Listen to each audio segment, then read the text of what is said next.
Games of गद्दी देख रहे हैं और आपके साथ मैं हूं चांदनी धवन। अब बात करेंगे काशी में बीजेपी बड़ा आयोजन करने जा रही है। इस इवेंट को भव्य बनाने के लिए बीजेपी कोई कोर कसर नहीं छोड़ रही है।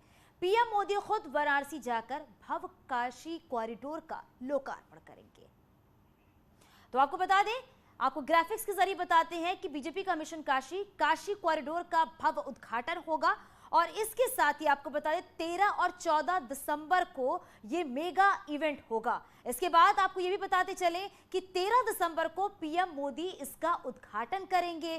25,000 संतों को पीएम की ओर से न्योता भेजा गया है। इसके साथ ही 14 दिसंबर को गुड गवर्नेंस पर बड़ा सेमिनार भी होगा। 16 दिसंबर की अब बात कर लेते हैं। 16 दिसंबर को योगी कैबिनेट की अहम बैठक भी होगी।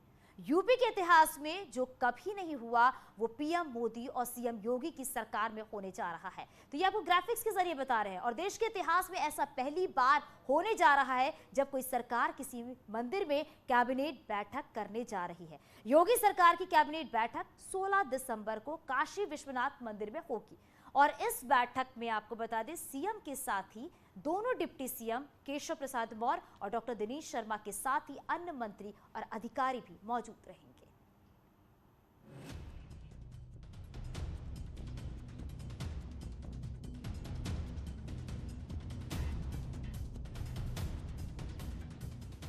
काशी कॉरिडोर के उद्घाटन के मौके को बीजेपी भव्य बनाने में जुटी है। 13 और 14 दिसंबर को बीजेपी काशी में मेगा इवेंट करने जा रही है। 13 दिसंबर को नए तरीके से बने काशी विश्वनाथ कॉरिडोर का पीएम मोदी उद्घाटन करेंगे। वहीं 14 दिसंबर को गुड गवर्नेंस पर बड़े सेमिनार का आयोजन भी होगा, जिसमें बीजेपी शासित सभी राज्यों के मुख्यमंत्रियों के साथ सभी दिग्गज नेता शामिल होंगे। इसके साथ ही 13 तारीख को काशी आने के लिए देश भर के 25,000 संतों को पीएम की तरफ से न्योता भेजा गया है। अनेक फैसले होंगे जो 16 तारीख को होंगे और पूरे कैबिनेट के साथ पूरे मंत्रिमंडल उत्तर प्रदेश सरकार लेकर के बैठेगी और साथ साथ 13 तारीख को जहाँ कॉरिडोर बना हुआ है उसका उद्घाटन सत्र भी होगा। उसके बाद ठीक 2-3 तीसरे दिन ये फैसला यदि होने जा रहा है तो बहुत बहुत साधुवाद और धन्यवाद होगा। और मैं समझता हूँ कि आस्था का नहीं विकास के मुद्दे काशी विश्वनाथ से तय होंगे। देश के इतिहास में ऐसा पहली बार होगा जब कोई सरकार किसी मंदिर में कैबिनेट बैठक करेगी। योगी सरकार की कैबिनेट बैठक 16 दिसंबर को विश्वनाथ मंदिर में होगी। इस बैठक में सीएम के साथ ही दोनों डिप्टी सीएम केशव प्रसाद मौर्य और डॉक्टर दिनेश शर्मा के साथ ही अन्य मंत्री और अधिकारी मौजूद रहेंगे। आगामी विधानसभा चुनाव में सत्ता में फिर से वापसी की कवायद में जुटी बीजेपी का मास्टर स्ट्रोक भी माना जा रहा है, क्योंकि सरकार ने ये संदेश देने की कोशिश की है कि लखनऊ के बाद वाराणसी प्रदेश की दूसरी राजधानी है। भारतीय जनता पार्टी पूरी सरकार इस कार्यक्रम को पूरी शिद्दत के साथ, जनता का इसमें समावेश हो, पूरी जनता इसमें एकजुट होकर के इस कार्यक्रम को एंजॉय कर सके, उस कार्यक्रम में जुड़ सके, इसलिए एक भव्य आयोजन किया जा रहा है, भव्य काशी और दिव्य काशी, जिसमें अलग अलग प्रकार के कई श्रेणी के कार्यक्रम होंगे। बीजेपी के मेगा इवेंट पर राजनीति भी शुरू हो गई है। कांग्रेस और समाजवादी पार्टी ने निशाना साधा है। प्रधानमंत्री जी, आप कॉरिडोर का उद्घाटन करें, अच्छा है, स्वागत है। आप उत्तर प्रदेश बार बार आ रहे हैं, हार के डर से आ रहे हैं, खौफ लग गया है योगी जी को भी और आपको भी।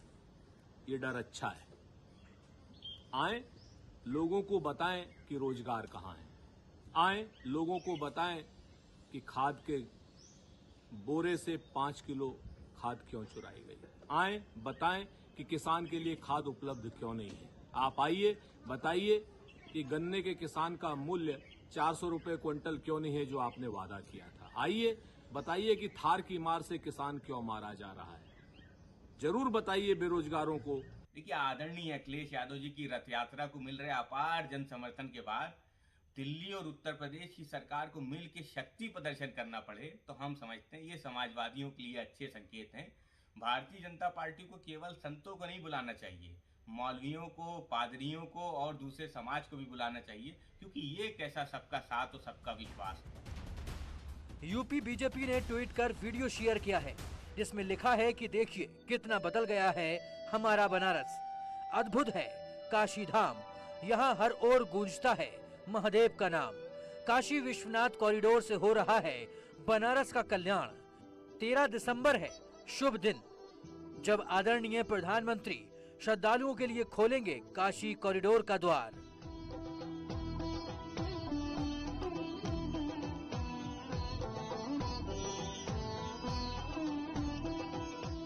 Bureau report, news 18।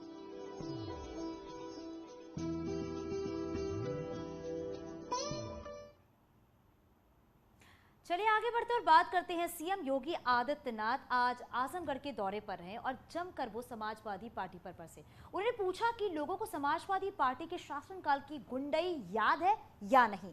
साथ ही अखिलेश पर निशाना साधते हुए कोरोना वैक्सीन लेने की सलाह भी दे डाली। आजमगढ़ दौरे पर गए सीएम योगी ने 32 विकास परियोजनाओं का लोकार्पण और शिलान्यास किया। इस मौके पर सीएम योगी तमाम विपक्षी दलों पर जमकर बरसे।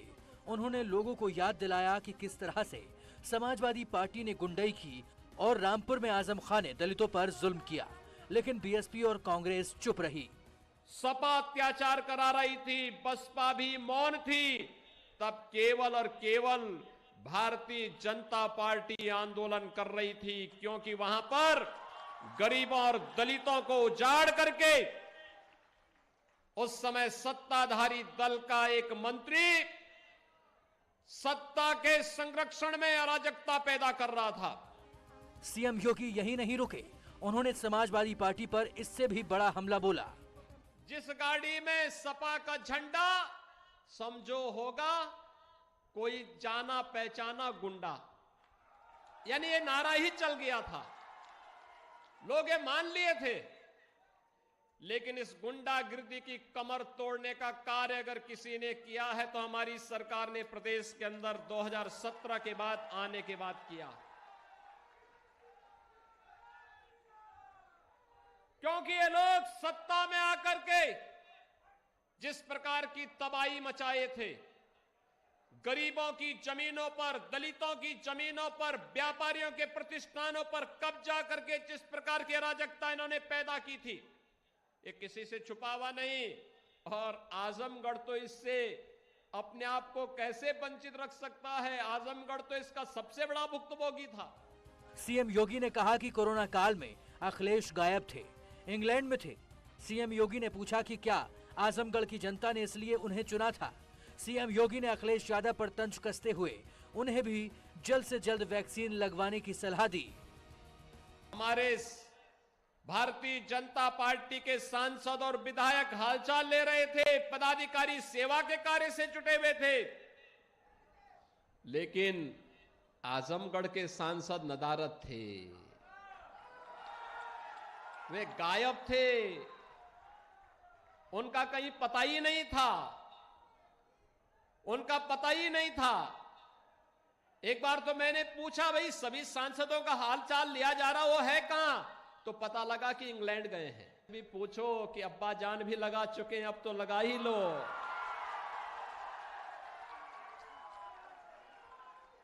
अब तो वैक्सीन लगा ही लेना चाहिए, क्योंकि एक नया वेरिएंट आ गया है कोरोना का। वैक्सीन लगा लोगे तो कुछ सच बोलने की आदत हो जाएगी। सीएम योगी ने समाजवादी पार्टी पर जमकर निशाना साधा। साथ ही समाजवादी पार्टी के कार्यकाल में दलित और गरीबों पर हुए अत्याचार को लेकर पार्टी को घेरा। Bureau report, news 18।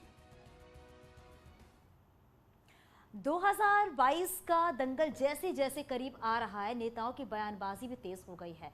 पार्टियां एक दूसरे के कामों पर सवाल उठा रही हैं। बीएसपी सुप्रीमो मायावती ने जहां कानून व्यवस्था को लेकर समाजवादी पार्टी और बीजेपी को आड़े हाथों लिया और अपने कार्यकाल की उपलब्धियां गिनवाई, वहीं बीजेपी ने पलटवार करते हुए एसपी के दावों और उपलब्धियों की बात को हवा हवाई बता दिया।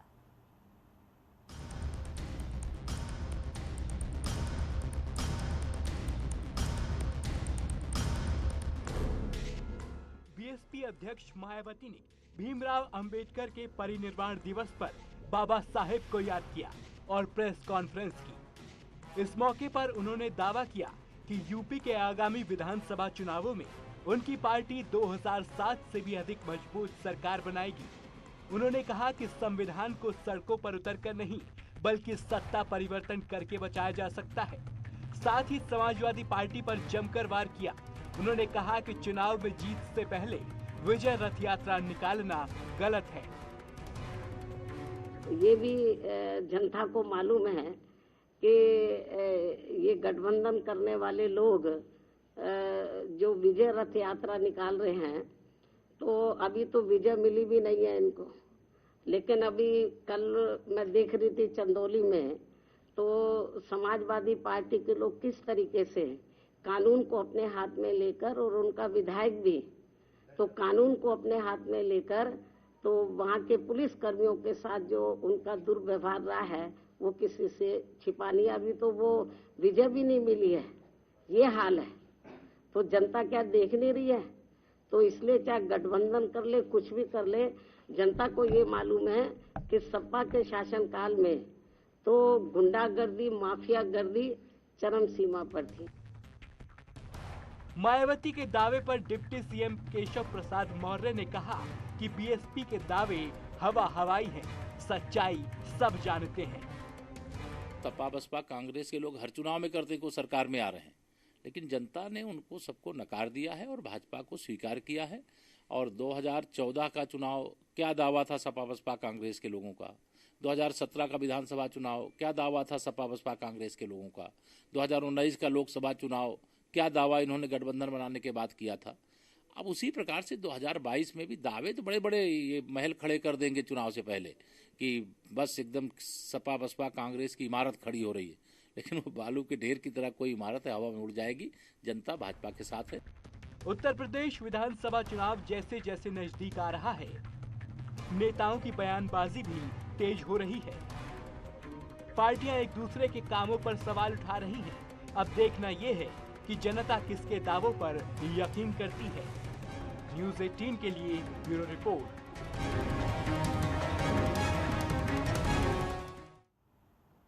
और आगे भी खबरें जारी हैं। यहाँ रुके एक छोटा सा ब्रेक के लिए, जल्द लौटते हैं।